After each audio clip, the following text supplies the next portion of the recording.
يا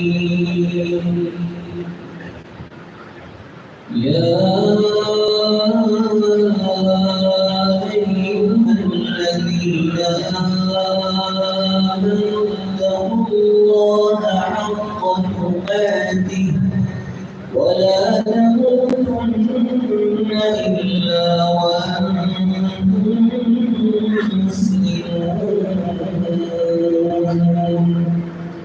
واعتصموا بحبل الله جميعا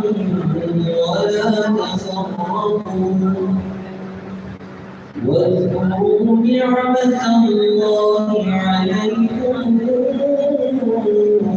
إذ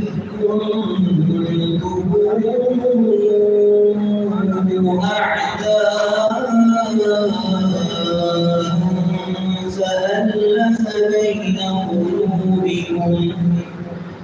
فألف بين قلوبكم فأصبحتم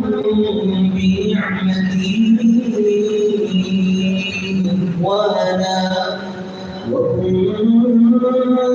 على شفا حفرة من النار فأنقذكم منها كذلك يبين الله لكم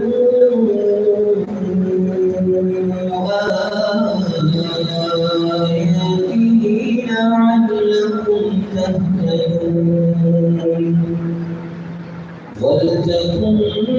منكم